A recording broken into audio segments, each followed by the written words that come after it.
Hi, everyone, and welcome to The Hash. We are rounding out another awesome day of Consensus 2021. We just finished off day 2, some pretty incredible things happening. So we're going to go over some of that on the show today, as well as bringing you all the latest and greatest in crypto and culture. And as always, we have on the show Ben Powers, Jen Sanasie, Zack, Seward, and filling in for Will Foxley, we have Adam Levine. So welcome back, Adam, and we're going to dive straight into it, a lot to cover.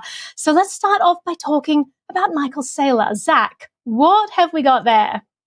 Yes, you got it. So the MicroStrategy CEO talked with CoinDesk's Noel Atchison today at CoinDesk and shared his most detailed comments to date on the controversial Bitcoin Mining Council, which was convened by Saylor and Tesla CEO Elon Musk with a number of North American Bitcoin mining firms. Got a lot of people spooked in the Bitcoin community. A lot of people were also saying like a lot of concerns about this being a cabal, were like overblown.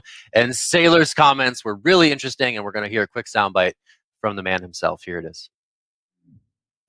I think there was this concern. There's some concerns. Oh, it's a secret meeting.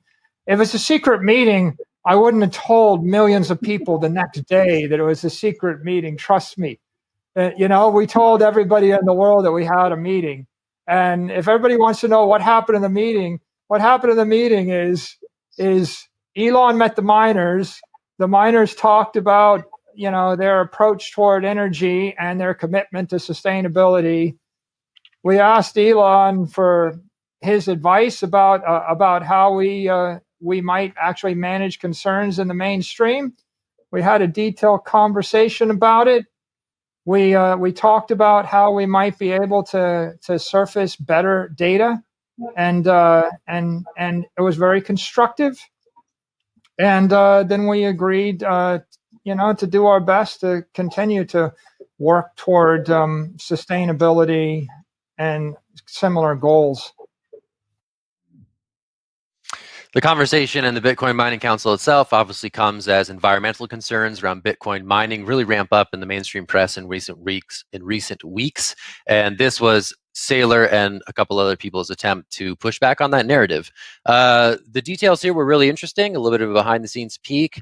I'm going to throw this right to Naomi. This was obviously the talk of crypto Twitter yesterday when this was announced. It has obviously provoked a lot of interesting conversations around whether this is in keeping with the decentralized ethos of Bitcoin. What's your take here now that we have heard Michael Saylor tell his side of the Bitcoin Mining Council story? I think that a lot of people in crypto take this decentralized narrative and they say, well, because it's decentralized, there are no leaders. No one is ever allowed to come together and form voluntary associations and make stuff happen. It's kind of a ridiculous narrative in my perspective. Like, of course, people who like to build things and create things, yes, join forces with other people, create and build more things, do awesome stuff. The only thing you have to be worried about is if people are doing things and trying to make it into a racket and trying to, then gain enough influence that they can then use coercion against others. It doesn't seem like that's what's happening here. Obviously, we'll have to wait and see. But just the idea of people coming together to discuss ideas and to see, what plans they could make or agree on, it's really this idea of a Schelling point, which is essential when you have voluntary and decentralized associations like cryptocurrency. You need to figure out a Schelling point. You need to say, okay, guys, let's rally around this thing. Otherwise, we'll all end up fragmented and we'll never come to an agreement and nothing will ever happen. I think that the idea of a Schelling point is absolutely essential. I totally understand where he's coming from, and I'm glad he clarified that. And I hope that opened some of the eyes of some people in crypto Twitter who are just so angry that anyone could possibly dare to have a meeting without them. Like, their voice must be heard. It's like, well, it doesn't have to be heard. Actually, people can voluntarily choose to associate with whoever they want and exclude you if they want to. It's really not you're not really entitled to have a seat at their table that they're putting together. So that's my take. Yeah, so I think the thing here was it was sort of a messaging initiative, right? I think that's what became clear when we heard Michael Saylor sort of share some of the details of what was discussed. I'm going to throw this to you, Ben. I thought this was a really revealing conversation. I obviously see both sides of this conversation. I see the concerns around sort of this ESG approved Bitcoin versus that dirty coal mine Bitcoin. So the conversation, I think, is rooted in a really interesting place of discussion, but obviously some of the histrionics of crypto Twitter have amplified the extremes of that conversation. So I'm going to toss this to you, Ben. I mean, we got to hear from Saylor himself. He sort of, again, revealed the curtain on what was discussed a little bit. What was your take on what was said today at Consensus? Yeah, I mean, my initial question, as always, is could this meeting have been an email? I think that's always an important question, but it appears not. Why? It appears not in this case. Look at all the attendees. But no, I think that this was obviously something that was probably gaining momentum. Saylor seems sort of like the natural kind of surrogate for bringing Elon into the discussion and talking to North American miners.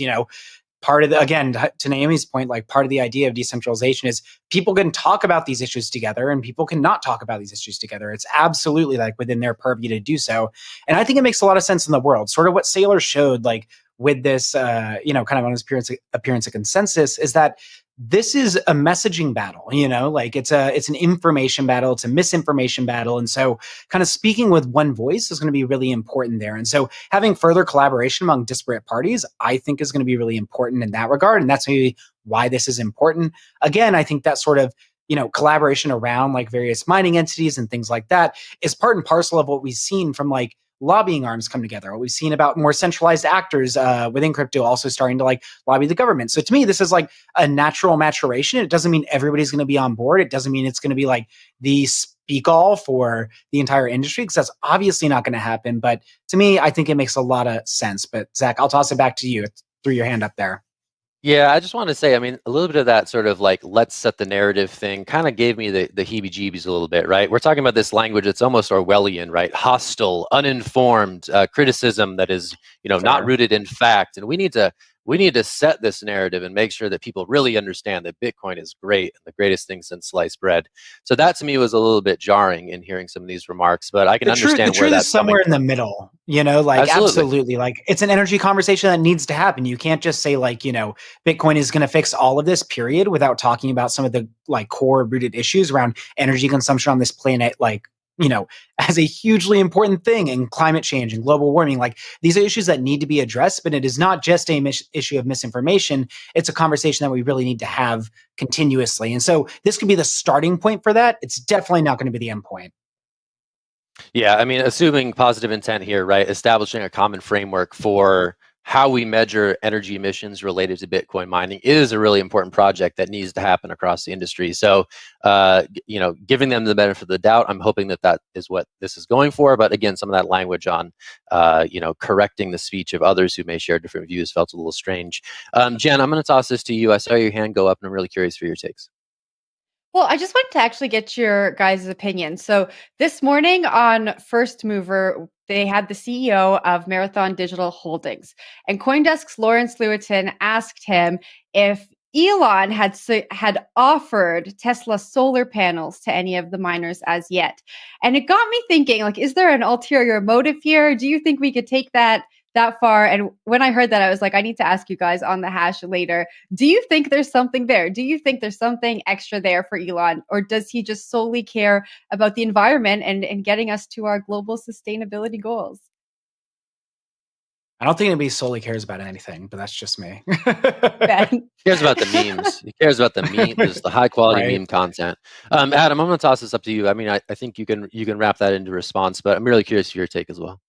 Yeah, so I mean, I think that Musk is an excellent kind of avatar for the kind of moment that we're in right now, where everything is driven by personality and social media, and kind of where is the hype going with markets so unreal. Well, it kind of makes sense. Someone like Elon Musk would be out there right in front, kind of leading the charge into this further unrealness and profiting off of it too. To the kind of broader point, it's worth noting that the internet in its early days had this problem where when companies wanted to get involved with it, when governments wanted to pass a rule around it, they went looking for the president of the internet. And it's not to say that there was a president of the internet even at that point. It's to say that when centralized systems, which governments and companies and regulators are, look at a decentralized system, they don't really see a decentralized system. They see a centralized system, even though it's not. And so that's kind of what I see in this whole arrangement is that idea that that you need some type of centralized messaging entity in order to then communicate with kind of the centralized world that this decentralized system exists in. So again, I think my comments yesterday have been proven out. This basically was just a way for these companies to come together and try to counter what has been coming out of a frankly very uninformed critique around many of these things. And, I think that that's what it did. And to everybody else's point, yes, it's very overblown in terms of like, what does this mean for the industry? Nothing. It's just a better way to communicate with the outside world, at least for the moment. Got it. A lot of interesting stuff here. Again, a really fascinating development in recent days. Let's kick it over to you, Adam. You have the next story of the day. We're going to get an update on NBA Top Shot and Dapper Labs. What do you got? Yeah, so NBA Top Shot was really kind of the starting gun for me this year that told me that the NFT thing was really on. Blockchain collectibles have been around for a long time, but it really kind of took this NBA licensed property that was, really just starting to pull numbers over the last, 6 months. And then it really started to explode earlier this year. We have a clip from the CEO Roham's keynote, and I think we're going to play that now. And the headlines that are always, LeBron sells for $200,000 or $300,000. But the reality is, out of the 4.5-ish million transactions on the marketplace past few months, over 3 million have been less than $50. And so you can come onto Top Shot, sell a $1 moment, pay 5 cents in fees, which is not something that 5 cents in fees is actually includes a cut back to the NBA and back to the NBA players. So the thing for me about this whole kind of situation is that it really demonstrates that this is not about the technology. There is technology behind what Dapper is doing. There is technology behind NBA Top Shot, but really this is a cultural phenomenon, and it's a moment that's important because of that. If anything, the technology gets in the way. So again, like that's when I look at this, I see, there's been so many projects that have come out that have been technically brilliant and commercially a flop. And that is not the case here. This one really kind of seems to have both parts to it. So I'm curious to anyone in the group, I suppose, let's start with you, Ben. Kind of what are you thinking about? Are you a basketball fan? You paying attention to this one? Absolutely, man. I'm missing the games to be on this show right now. All right. So that's how committed I am to the hash. Oh, I'm a Hawks fan. Hawks versus Knicks, 4-5 right now. It's a blast. Okay. Trae Young roasted the Knicks. He roasted them so good. Anyway. He silenced them so hard. And that would become a sports show. Exactly. So Naomi, Adam, you've not been here for sports ball. No, but I think that like how many people are coming in and using this for like kind of low dollar amount transactions is really important for the sustainability around NFTs more generally. Like it becomes much more akin to trading cards and like a luxury sort of brand thing that we were seeing, and he spoke to this, like you're seeing, LeBron cards sell or NFTs sell for like to, 20,000, 30,000, like that's not what the average person can buy. And I think there's a lot more maybe liquidity in the system when people are able to trade these things for fairly low dollar amounts. I mean, I'm also curious and interested in this because the future of this is going to be really interesting around NFTs and sports particularly. I just got a text today from a guy who works for a NASCAR team, and he was like, oh, like, have you heard of this company that we're partnering with, et cetera, et cetera? And he was like, because I've been with like on the phone with reporters all day explaining like how this is not NFTs and why we shouldn't be doing NFTs. And it was around sort of like fandom currency and stuff like that. So I think like once those sort of products start to like settle a bit and differentiate out what's best for like the audiences, what's best for the fan base, what's best for the company, we're going to see a lot of developments around this. But that being said, I thought the emphasis on the users and the kind of frequency of users coming back to the platform for low dollar amounts speaks more to the sustainability of NFTs than, whatever top auction we're going to see at Christie's or something like that. It's also worth noting that it really is mostly in dollars, mostly credit card type transactions. And again, not traditional cryptocurrency users. This is not an ICO scenario. This is, as you said, largely low dollar amounts. I'm not a sports ball guy, but my father has been paying attention to this one closely. And he routinely tells me about how, like the game is awesome, which is the game of getting the cards. But again, the technology, just like that, like if anything, it presents problems. So, I mean, when kind of you're thinking it, when you're looking at this, Jen, kind of what are you seeing here?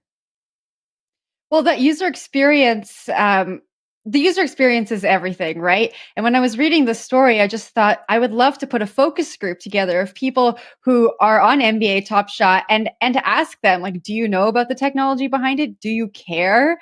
Do you understand what's going on behind the scenes? And I think that a lot of startups that use blockchain technology to reach an audience outside of the crypto audience sometimes get stuck on the narrative because the technology is really cool and they're very immersed in it, and that's the narrative they push out to the world. And I think that could be the demise and the downfall of a lot of these startups. That's not what the audience cares about. And so that's kind of what I took away from this. It's just like maybe these startups need to reframe their narrative to their audience, and they can see the same kind of success that NBA Top Shot's seeing. It is really interesting, right? There are trade-offs associated with ease of use and versus decentralization. And the fact that like sort of crypto is sort of bending to the ease of use as we're seeing it enter its mainstream moment is really quite interesting. We've heard sort of different takes on this same theme over the course of the last few days of consensus.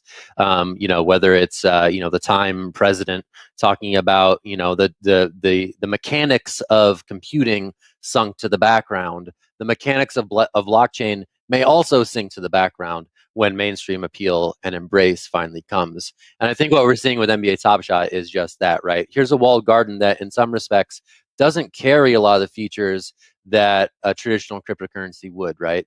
You can do very limited things with these moments outside of the Top Shot platform to date. I think there's work that's going on into sort of breaking down some of those walls, but the fact that they found success with that sort of speaks to, I think, a reckoning that the crypto industry is going to have to face, right? Do we sort of abstract away this complexity when we chase consumers and make the trade-offs on their behalf?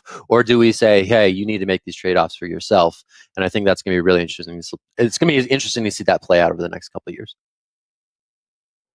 Yeah, I'll add to that it's interesting. The New York Times pointed out that the players are getting involved in this too. They say like, "Oh, put that on Top Shot," So they're starting to understand that this is a place to harvest their collectible moments. I don't know what the precursor of that was. I'm not a sports person. You may not have known that, guys. But I presume that they have like game highlights and like supercuts of all of these awesome things that players do at the end of the game, and it's sort of a way for people to show off their best moments. And now it seems like those moments, they can kind of take ownership of them in a way, which is kind of interesting. And it's not just up to the network to be broadcasting out these. This is for individual, fans to be sharing around with each other. So it is an interesting evolution of that. And it's kind of finding its way into the NFT world, finding a place there. So that's kind of cool.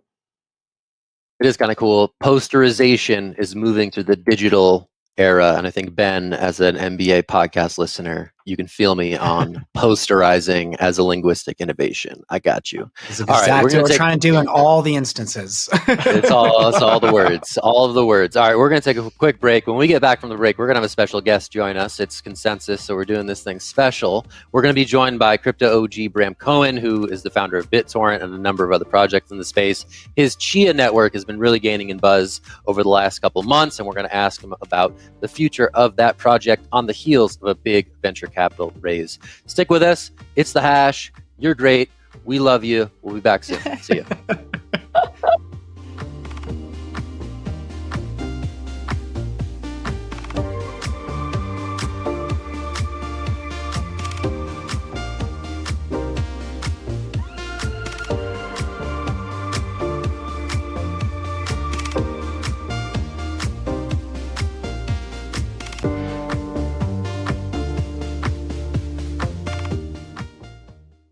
Welcome back to a special edition of the Hash Consensus Style. So I want to introduce Mr. Bram Cohen, founder of Chia, a cryptocurrency with a novel mining approach, the former founder of BitTorrent, and also the host of the new CoinDesk podcast, Hard Problems with Bram Cohen. Cohen is joining the Hash today, fresh off a $61 million raise, and he's intending to take the company public and enters the market at a time when energy used for mining is under scrutiny in regards to cryptocurrency. Bram, welcome to the show. Good to be here. So I want to just lead off with an initial question and say, we've talked about proof of space and time consensus algorithms previously on the show, but I'd like to hear from you, at a high level, what this means, particularly because when I got my haircut this past weekend, my barber's boyfriend was farming Chia on his work servers. So give us an overview of what that looks like. And I think that's maybe the premier use case that I've heard of recently. Yeah. So Bitcoin and cryptocurrencies generally have this process called mining, where as part of growing the blockchain, you typically will have custom hardware that you have to go buy for this process that's only useful for this, that then burns quite a bit of electricity to make new blocks. And this burns a lot of electricity and is only accessible if you have this special hardware, where Chia's consensus algorithm works mostly off of space, just ordinary space like you have on your hard drive, and the rewards that you get from farming Chia are in exact proportion to the amount of space that you put into it, and there's very little electricity that goes into this farming process, and no specialized hardware necessary. Your barber's boyfriend's computer can do it just fine. Exactly. That was maybe the top level takeaway there too. And part of that is right, like that it's mining is again sort of more open to individuals rather than mining rigs or things like that, and that sort of idea. I'll take question number two. Sorry, I was sorry for jumping in there, Bram. My bad. I just wanted to ask you, sort of as a base layer founder, when you come into this thing, do you have sort of 2-3 things that you think this network will thrive at, or do you just sort of go in greenfield and see what people build on these networks? If you could tell me about some of the functionality that you see existing on Chia going forward. We have lots of plans for functionality on top of it. At the moment, people are breathing down our neck for a pooling protocol because the network's grown quite a bit faster than we expected, as a result of which people aren't getting rewards very often. So we're creating a pooling protocol to smooth that out. So that's what I'm working on right this second. But in terms of what we're working on going forward, we have lots of things in terms of it being much better for doing custody arrangements and like DIDs and like NFTs and a whole lot of things like that. I think the biggest thing that I want to really put a bunch of emphasis on immediately is tokenization. Because when you tokenize things in Chia, you automatically get this distributed exchange between all of your colored coins. That if someone who owns a part of one colored coin and wants to trade it for some amount of some other colored coin, rather than having to go through an exchange, which has to be trusted to facilitate this transaction, they can actually make an offer. They can make this partial transaction that burns some of colored coin A and prints a bunch of colored coin B as an offer to make this trade with somebody. This is not a valid transaction because you can't just print your colored coin. But this can then be sent to an exchange or emailed to someone or posted on Reddit, or you can do anything with it. And then if somebody out there in the universe wants to take the other side of this transaction, they want to accept this offer, they can make something that prints a balancing amount of coin A and burns a balancing amount of coin B, and they can then aggregate these together, and this will now be a valid transaction which will go through on the blockchain without any intervention from the person who made the offer in the first place. And in fact, it's possible to market make on this. Someone who it can take a bunch of these offers, like an exchange can be accepting these offers that people are posting, and then put them together and take possibly some of the spread, or have rules about how they don't take the spread, and then make these valid transactions, which will then go through. And this makes it so that you don't have to trust the exchanges, and so that every tokenized asset, every colored coin automatically has over-the-counter trading with every other one as well. Interesting. I'll jump in here. So you've previously said, Bram, you believe cryptocurrency should be easier to use than cash, harder to lose, and nearly impossible to steal. And that anyone who wants to validate transactions should be able to farm without single-use hardware or big electricity bills. How well do you think the crypto space in general is delivering on that promise so far? And is Chia the solution to all of that? Well, there's really basic meat and potatoes stuff to do in cryptocurrencies, which really get short shrift. Everyone gets excited about issuing new assets and having price movements in them. But there's this really basic stuff that if you're like using a bank, the bank is providing security services for you, that they're trying to make sure that if someone hacks into your accounts, they can't just immediately drain all the funds out of all of them. They do this in a way that you have, as the consumer, have very little control over, and they do it with very little transparency, but they do it. Where cryptocurrencies feel like you're carrying around like suitcases full of $100 bills sometimes. There's just very little control over what's going on here. And it should, in principle, be possible for cryptocurrencies to be much better at these things, to have better security controls, which are entirely at the control of the end user and has complete transparency into what the policies are around these things, so you can configure it however you want, although that really hasn't had very much emphasis. So a really basic thing that I'm very excited about is just a rate limited wallet.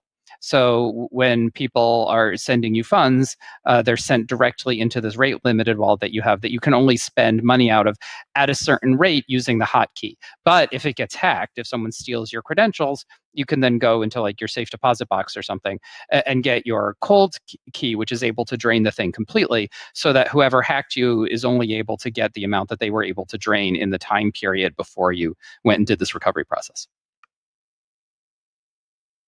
That's super cool. Yeah, really basic functionality. This kind of stuff has unfortunately gotten short shrift in cryptocurrency development generally.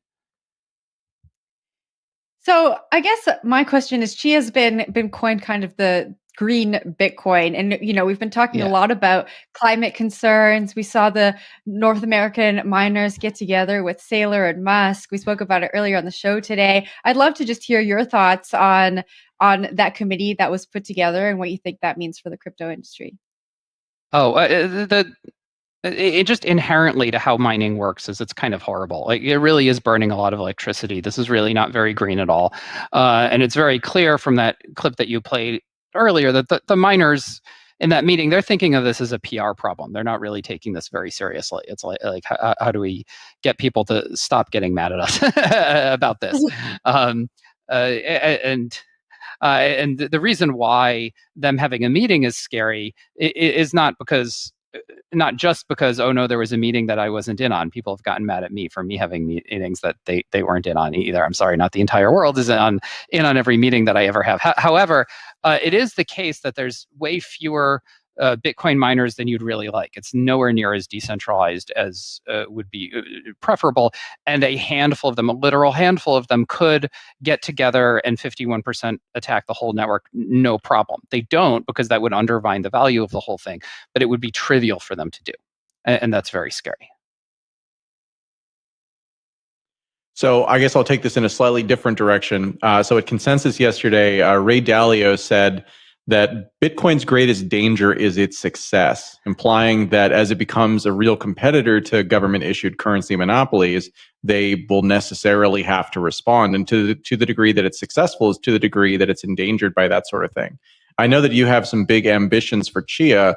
Are you thinking about what happens if you succeed to a competitive level, or kind of how are you thinking about these larger issues? I don't know. I just got blindsided by my coin price being a lot higher than I expected, and I'm scrambling to deal with it right now. So I don't know how well I'm prepared for success here. But cryptocurrencies right now, they're really something that normal supply and demand applies to, right? Like, the price of Bitcoin is determined by supply and demand. And people like talking about a lot of these more macroeconomic things that just really don't apply at all. Like, you get weird and interesting things happening when you have a situation where if people were like getting paid in Bitcoin and then going and taking the Bitcoin and then spending at the market, and then the employees at the market were then themselves getting paid in Bitcoin, that creates all kinds of really interesting macroeconomic things that could happen there and stuff.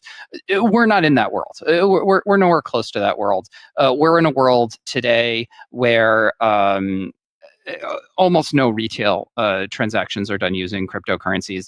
I aspire to improve on this situation massively, so that this is like a very normal thing for actual commerce to be at least done on a blockchain and possibly even in the denominated in the currency native to that chain. We're not in that world today, and it's really, really getting way ahead of yourselves to start thinking about that world, or even insisting that the price of Bitcoin today has anything about what might happen if that comes to pass. And so thinking about sort of maybe the criticism that you were just talking about around sort of the miners meeting up and some of this and sort of the inherent energy inefficiency there, if Chia farming causes a hard drive shortage, we've seen some supports or reports about in China, is that an indication of your success, or does that hurt the project's green ambitions? Because all of these things have a supply chain, right? I mean, certainly Bitcoin rigs included. So the plan has never been for farming to be primarily around people buying hard drives and doing nothing with these hard drives but farming it. What you really want to have happen is that people take already wasted resources. They take over-provisioned space that they have. They take decommissioned space that's being end of life that would otherwise be destroyed, and they farm off of that. Now, I can't go magically make the entire world start doing this immediately. All I can do is kind of make a marketplace where this makes sense, which I did, and the market has been adjusting very, very quickly. Literally, when we launched, there were about 100 petabytes on the network. There's currently over 10 exabytes on the network. That's over 100 times the size that it was when it started. So people were farming very profitably when the network started up. There were several people who had a few petabytes out of that 100, and they made good money off of farming that. However, it's a situation where any random yabo can invest some money and make several times their investment in the space of a month. Can't last for very long because everyone's going to jump on that, right? Like that's the nature of the increasing entropy of the universe that we live in. So that's happened, which is why the net space is exploding so quickly, which of course is resulting in the work difficulty exploding along with it. So at some point, whether we've passed it now, I'm not one to speculate about such things. At some point, it will become cost prohibitive to purchase new space just for the sake of farming it. And we're going to see it almost entirely be based on this already wasted stuff, which is the thesis of the whole thing. We'll be able to tell when that's happening just from the pigeonhole principle, that if you were to take every hard drive on every shelf in the inventory of every retailer in the world today and buy all of it, that would be somewhere between 10 and 20 exabytes. Now, Chia's already over 10 exabytes. It's looking like we'll pass 20 in another week or two, maybe. Where this is going to end, I have no idea. Wow. You can never tell where an S-curve is going to end when it's in the upslope. It's like, I don't know, infinity. We have no idea where this is going. But once you get past 20 exabytes, then it's very clear that the space that's going towards it is mostly this stuff that was already out there, that's just already available for whatever reason. And it's just making good use of otherwise wasted resources. All right, Bram, 2 questions. One quick one. How did you time peak FOMO? You're talking about 100x. Like, people are like, this is the new thing and I need to do it now. And I don't know nothing about it, but I'm doing it. How did you do that? It was a good market entrance.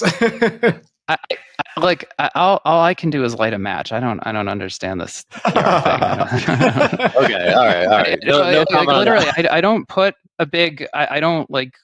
I'm trying to build like a nice supportive community around Chia that's helpful to developers and just kind of friendly. We don't have so many unicorns and rainbows. We don't have like so much memeing. And I'm not really trying to get massive PR. I'm trying to build stuff. And so the thing that we've built that I really could have launched it much sooner had I not been super concerned with making it really, really good. The thing that we've built has really clearly hit something viral and is working well and validating that thesis. But I'm really concerned about making things that are good and building real value and taking the long-term view that the value of my holdings will go up if I'm creating real value in the long run. And that's what I'm working towards. I'm not dumping stuff today. Gotcha. So it's my second question, and also kind of quick at this point. You've always talked about sort of an IPO being in the works, right? You've always talked about going public, right? It comes with public disclosure requirements. It comes with increased transparency. One of your colleagues told one of our reporters today that you're on an accelerated timeline to an IPO or to a public listing of some form. Can you give us a little more detail on how accelerated that is and how you're approaching that and why? It's hard to say. We'd like to get it done as soon as possible. We're still scrambling on our very basic, immediate things of really improving the quality of our software, getting stability in our network, seeing what happens, like having a bit more track record to coin price on everything. And then. I mean, it's not just cryptocurrencies that have weird fashions, like IPO markets do their own thing as well. But it would be really good for us to be public, if for no other reason than if someone's transacting in Chia, they might be sitting on quite a bit of Chia and be concerned about it going down. So it's actually very good for them if there's a public company, so they can short it to hedge some of that risk. Interesting stuff. Bram, thank you so much for joining us today. It's been nice hearing about the Chia project, and thanks for your time. Thank you. This was fun. Yeah, we'll do it again soon. Thanks. Changing gears, Naomi, take us to the world of regulations. Take us to DC, my friend. The world of regulation. Oh, do we have to go to DC? It's so awful. Sorry. We have an amazing spokesman. Oh, yeah. Well, we have a wonderful spokesperson this time. Everyone knows that Hester Peirce is my absolute favorite person in the government. She actually has some sense and some reason, and that didn't stop today when she was talking at Consensus. So Hester Peirce, SEC Commissioner, she was talking about SEC rulings and what is needed, and she says that we have work to do in modernizing our custody rules across the board. And she also said, advisors have a fiduciary responsibility to properly understand the asset class on which they're advising their clients, and the regulatory guidance issued by the SEC provides stepping stones towards that goal. But she mentioned that, these assets are completely new, and perhaps they really need to start re-envisioning what these assets are and how they classify them and all this. I'm going to throw this to the group about your thoughts. Like, is this suggesting we're going to see some things on the horizon from the SEC coming up? Are we going to see more clarity? Am I just wishful thinking right now? I'm going to throw this to you, Adam. I wish that I wish that I felt like this meant something more than I think it does. I think what happens is these regulators, even ones who we really like a lot, come to conferences, go and talk to friendly audiences, and say things that are non-binding about what the actual regulatory body is going to do, but which indicates some level of support. In practice, we've seen that although sometimes that support can manifest into real kind of change and clarity, as we discussed yesterday, a lot of times it doesn't. A lot of times it's just kind of happy talk. So I'd love it if we really saw something kind of come out of this. But on the other hand, I feel like I've been burned enough times by this exact sort of presentation that I'm going to retain my skepticism and wait until we see action manifest into real life. Wouldn't it be great though? Like, wouldn't it be great if there was a real rethink? A lot of these custody rules, a lot of these things that sort of impede institutions and other players from investing in this asset class are rules that apply to entirely different frameworks of assets, right? So it would be nice if there was some sort of new framework development, if there was some rethink, some overhaul that spanned a lot of these alphabet soup agencies in DC and other capitals, and we saw some progress on that front. It just does seem like there's a bit of an obstacle to realizing that vision, and maybe that's fine. Maybe that's the role of government here, is to impede that breakneck innovation that a sector like crypto is offering at the present moment. Hopefully there's a happy medium, but for now, I don't know. I saw Jen, you had your hand up. Yeah, Zach, just going off what you were saying there, I feel like we constantly hear, we're working to understand. We don't fully understand. We're watching, we're trying to understand. And I want to know when they're going to understand and what's the plan? What are we doing to try and understand? Because it's getting very repetitive, and I'm just tired of hearing it now. Tell us how you really feel, Jen. Yeah. I think when that are we going to understand? Part of the what are we going to problem do? is here that once you start looking at one thing, particularly as like a bureaucratic government entity, 5 other things pop up that are either derivatives or additions to or changes on like that existing body. And tech traditionally tends to have kind of the idea of like move fast and break things, then that extends to crypto in some ways as well. Like you want to roll these products out, you want to see how much traction they get, you want to see how they scale. And, it's difficult for the SEC to, kind of keep up in that regard, particularly doing a deliberative and sort of, we're informing this panel, we're doing this sort of information study, like all of these sorts of things that take a lot more time and are honestly really, really difficult to understand from a technical perspective. It's difficult to parse out from existing securities and things like that. These are like very, very new and novel asset classes. But Adam, I had a question for you in regards, what is the correlation between silly season and happy talk? That being in this space for a while, I feel like there should be some connection there, and you're teaching me new terms every day. Yeah. So silly season is what happens when the FOMO picks up and everybody gets so excited that literally it becomes like any sort of form of due diligence takes you out of the running, right? You need to be faster than due diligence allows. That's how you get something like silly season. Happy talk is what you get when, again, you're talking to an audience that you owe a responsibility to provide clarity to, but which at a fundamental level, the institution that you represent has little interest in doing so. There's an Upton Sinclair quote, "It's difficult to get a man to understand something when his salary depends upon his not understanding it." And that is fully in play here when it comes to these things. Governments and regulators walk a very fine line when it comes to all of this stuff, which is that if they just dismiss it out of hand, or if they act like they're not going to provide a framework or clarity, then people will just do what they're going to do, or they will go and they will make up their own rules, basically. But if you can keep this kind of like the pretense that eventually someday we'll understand this enough to provide the clarity that you've been asking for all along, well, then that's something where they can kind of keep us in this limbo for a long time. And I wish I wasn't this cynical about things, but honestly, having been watching it for as long as I have, it's left me very cynical. Yeah, I know. Naomi, where are you? Adam and Who hurt you? Who hurt you, sir? Good company there. Everybody. I wanted to just add to that. One of my favorite things that Hester Peirce said, and she has said this at previous consensus events, she said that language coming out of the SEC can often seem too cautionary, but it's not the regulator's role to make a judgment on an asset class. And I think that that's a pivotal point here. It's not the SEC's job to say, well, we've deemed this to be too risky, therefore people can't invest. It's the SEC's role to make sure there are proper disclosures about people who are offering these products, to say you understand the risk, not to predetermine what people's decision should be or to make that decision for them. So I think that she's right on the money there. I wish she could just overrule everyone else at the SEC and make decisions, but that's not how it works. So I'm just glad that she is at least part of the conversation. But let's go to a short break now. And coming up after the break, we're going to talk about some of the consequences of the post-colonial pipeline hack world. So dealing with all kinds of regulations there now. News about that coming up soon. See you in a moment.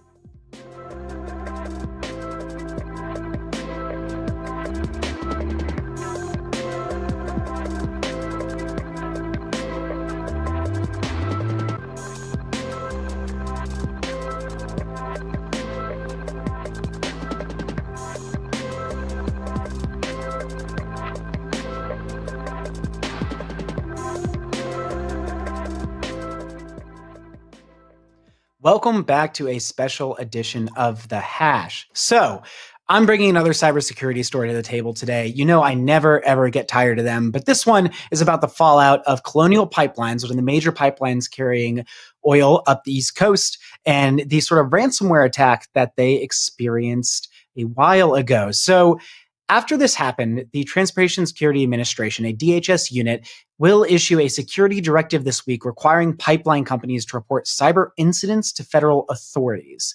Now, this is interesting because this has only been voluntary before, and it shows a larger consideration around sort of the critical infrastructure and how vulnerable it might be to cybersecurity attacks. So, Adam, I'd be curious to get your thoughts here. Is this sort of like regulatory approach? You need to report these cybersecurity incidents to us a net good or maybe a detriment in terms of defending against this as critical infrastructure in the future? I mean, I think anything that gets companies to take their security more seriously, to plan for failure states, right? We actually just recorded episode 2 of Hard Problems with Bram Cohen, talking with an American hacker about the Colonial Pipeline and about the problem specifically of ransomware. That's going to be out on CoinDesk podcast this Sunday. And basically, whether you're talking about, like the power going out, or your data center getting hit by a meteorite, or you getting locked up because of ransomware, really, the fact that you're vulnerable to that in the first place is because you have failed to plan for what happens when things go very poorly when it comes to your data security. So a lot of these things are things that actually are preventable. There just need to be incentives in place for that. I actually think this is probably a good place for governments to step in and say, hey, if this happens to you and you're part of the critical infrastructure, then you need to disclose that. I think that that's totally reasonable. And, again, I think it's a decent use of time. No, absolutely. And this would include like dams, healthcare, potentially wastewater systems. Like these are the sort of infrastructures we're talking about. They're largely controlled by, technology today. It's not quite the manual process it once was. All of these things are connected to internet connected systems. And Naomi, I'm curious to hear your thoughts in this regard, particularly given kind of your views around where government should step in, where it should not.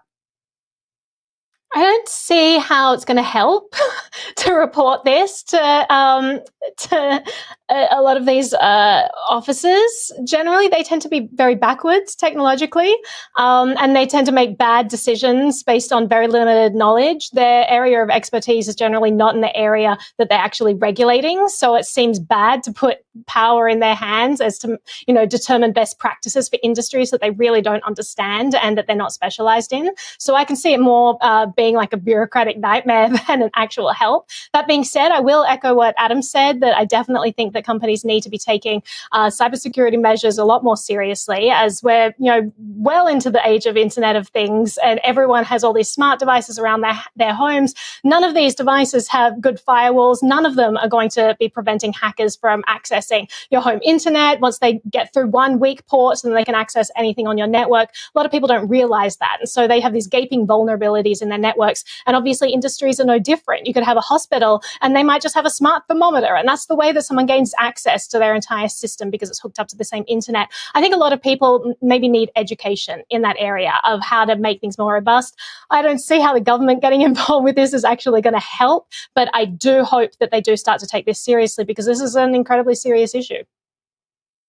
I do think this is like no, sorry, Jen, go ahead. I was just going to respond to Naomi. You brought up the regulators being backwards, but I think that you'd be surprised at how backwards a lot of these companies and industries are operating when it comes to their cybersecurity. So it's the blind leading the blind? That sounds terrible. Blind leading the blind. I recently read a bunch of case studies. I am in law school in my spare time, and it's shocking how vulnerable it's shocking how vulnerable a lot of companies are when it comes to their cybersecurity. You would think that they would take it more seriously, but it just turns out that a lot of companies just aren't following the recommendations. And so I think if I guess regulation is put in place that they have to follow, and maybe that regulation is put in place with a partner that really understands how these companies can protect themselves, there's a lot of value that can be added. So I think this is like a really interesting, like, a lot of factors are interacting here in interesting ways, right? Like on the one hand, the fact that this is a centralized entity that had an IT infrastructure that could access this whole pipeline makes it, therefore vulnerable. I believe the company paid $4.4 million to kind of, have the attackers unlock their systems. At the same time, when you're dealing with things like oil flows or like wastewater or like electrical grids, a lot of that does benefit from some element of centralization. And so I'm kind of erring on the side right now that like minimum requirements and reporting requirements, particularly when something does happen, which again is not required currently, is maybe a good way forward on this, particularly when we're thinking about what are the areas of our lives and what are the areas of our larger infrastructure that benefit from decentralization versus centralization. And Zack, I'd be curious to get your thoughts on that one. That's a great question. I really sat out the whole Colonial Pipeline story. Can I just colonizing your seat in light of the pipeline? All right. Yeah. Can we just get like a desk drop for the homies in the chat? Can we just do that instead? Yeah, we got to get a desk drop. I was told to do that like 20 minutes ago, and I hadn't done it yet. All right, yeah. So I didn't get that memo, but I'm just thinking on my feet right now. I'm just here for the people. I'm here for the desk fans. So if we can get that going, that'd be tight. I'm going to throw that back to you, Ben, and you can ask someone who's far smarter than me. That is absolutely fine. I hear you. Look, we've been covering a lot of stuff today. This one came from outside consensus, so it's coming from left field. All right. A whole lot of stuff. That being said, I want to take it away from. Actually, no, I don't. I want to keep it in the physical realm of pipelines and infrastructure and everything else, and talk about NFT and real estate and houses. Jen, what have you got? That was a great transition. Okay, so TechCrunch founder Michael Arrington is selling his apartment as a real estate backed NFT. So he bought the apartment in 2017 on a platform called Proppy. He used ETH to buy it, and there was a smart contract involved. He's using the same platform again now, Proppy, but he's auctioning the apartment with an NFT attached to it. So this was really interesting to me. And what was interesting to me, maybe someone on the panel can help me understand. But if he bought the property and there was a smart contract involved and ETH was used, why do we now need to attach an NFT to it? It feels like the smart contract element kind of solves that problem for me, and I probably just don't understand it. So I'm going to throw it right down to you, Adam, and please help. I love this use case. Like the original thing that we used to call the concept that has now become NFTs is kind of this idea of deeds. The thing about a token that makes it different from just a smart contract is how transferable it is, right? With a token, it's something that you can literally send from me to Ben. Oh, no, Ben. And we can actually transfer ownership in that way, right? Whereas if it's just in a smart contract, well, then you could potentially arrange to have it transferred, but it's a lot more complex than just literally sending the token in an on-chain transaction, right? So that's kind of the real place that these things come into play. And I think it's a great use. Zach? Yeah, so I talked to Mike Arrington today about this, and the interesting thing is when you think about how this could interact with DeFi in some form going forward, right? So DeFi is known for its lending platforms, right? And if you have these real world assets that are tokenized that you can plug into some of these DeFi platforms, all of a sudden there are these financialization options that are available to you, and I think that's what. In talking with Michael Arrington, I think that's what he's thinking about here, right? This isn't just some NFT thing. This isn't the latest bandwagon gimmick thing. I'm gonna pump my apartment because it has NFT attached to it. The idea here is that maybe as other platforms like MakerDAO and other systems are talking about the tokenization of real world assets and inputting these assets into some of these financial systems that make all these kind of like options for moving and finding ways to earn yield on these assets possible. Maybe that's what we're heading toward down the road. So this requires. How do you yield farm an apartment? That would be that. Well, you rent it out on Airbnb. It's a matter of not if, but when. All right. That is a great question. You could fractionalize it. You could fractionalize shares of that NFT, right? So it becomes like a timeshare or something, right? Like people NFTs become fractionalized and become B20 tokens. We heard from Meta Coven today and how this was a financialization option that was made available to him. If that's something that you could do with a real world asset, whether it's a car, a house, you name it. There are all sorts of interesting things in this world of DeFi Lego blocks that, I don't know, might be cool down the road, but we'll see. So has this question about... Naomi, ask your question. All right, I'll go ahead. About the legalities around this. So I agree that deed titles are super interesting as a use case when it comes to NFTs and smart contracts. And we've been talking about land titles and things for years and years and years. And so it's really cool to finally see it happening. But you also have to have governments recognize the legality of it. You know, if this is taken to court and someone says, actually, I have a piece of paper that says I own this, you know, you have a token on a blockchain, you know, which one are you going to recognize? And so you do kind of need this consensus in society, and you need the courts to back that up. So I'm wondering whether Kiev has that consensus and what the courts have said about this way of transferring property titles. Does anyone have any insight into any progress being made there? So I don't know anything specifically about Kiev, but I know that to this specific problem you're talking about, which is how do you connect the token to the actual real life enforceability of like a contract? One of the projects I've been tracking is Trade Hill Exchange founder Jared Kenna owns a building in San Francisco called 20 Mission, and he tokenized all of the rooms within it. It's a hacker hotel that he's rented out to people for a long time. And basically he created a token that represents a $1 per month lease for 75 years on one particular room. And what they did is they actually built in the token itself with the complete identifiable information into the lease agreement itself. Making it so that it was tied to whoever possesses the token, making it effectively a bearer asset, but one that's enforceable by contract law that's very conventional and very well established. So I don't know how things are happening in Kiev, but there really are solutions to these problems, and it's an exciting time for those areas. Well, Naomi, I think this answers your question. So the property is owned by a U.S. entity, and the new owner of the NFT becomes the owner of the entity and the property itself. And then the process is just repeated time over time when the NFT is sold. And I think this is like super interesting in the sense of like, I'm so curious about the ways NFTs are expanding beyond art and entertainment, right? Like they extend to property. Like I reported today about somebody who's selling their full genomic sequence as an NFT and can like selectively license that out to like researchers or to like other sort of medical data companies for like a fee. And I've also reported previously too on like proof of presence amongst IoT, like, right, the Internet of Things. Like how do you prove that you were somewhere else and what kind of if then that those like instances of NFTs can trigger. And so to me, there's a ton of real world physically connected projects and sort of assets that can be connected to NFTs, and seeing how that use case starts to develop is something I'm going to keep beating on this show because I think it's so important for this market continuing, right? Like we can have, NBA Top Shots being sold for X amount of money. We can have, other ecosystems developing them for art and stuff like that. We can have real world assets that are triggered in a verifiable way. And that is something, that is always going to be more interesting to me in a lot of ways.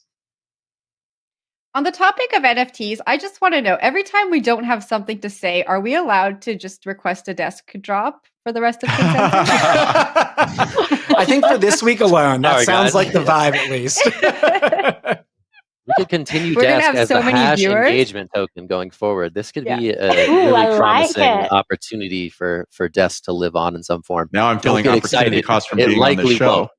Yeah, sorry, Adam. He's feeling the FOMO. It's okay. I'm missing my drops. It's okay. I don't think the drop has happened that I called for. So someone's gotta write the check that my ass can cash on that one. Anyway, we're gonna wrap the hash up here. We'll be back in tomorrow night for another special edition of the Hash Consensus Style. It's gonna be fun. I'm Zack Seward. We're looking at Ben Powers. We're looking at Jen Sanasie. We're looking at Naomi Brockwell. We got Adam B. Levine filling in for Will Foxley. Thank you so much, Adam, for doing that. We'll be back tomorrow, and there is still a ton of programming coming up on Consensus over the coming days. So stick with us at CoinDesk.com, events.coindesk.com. We'll get you to the event itself, and we hope to see you there. Thanks so much. All right.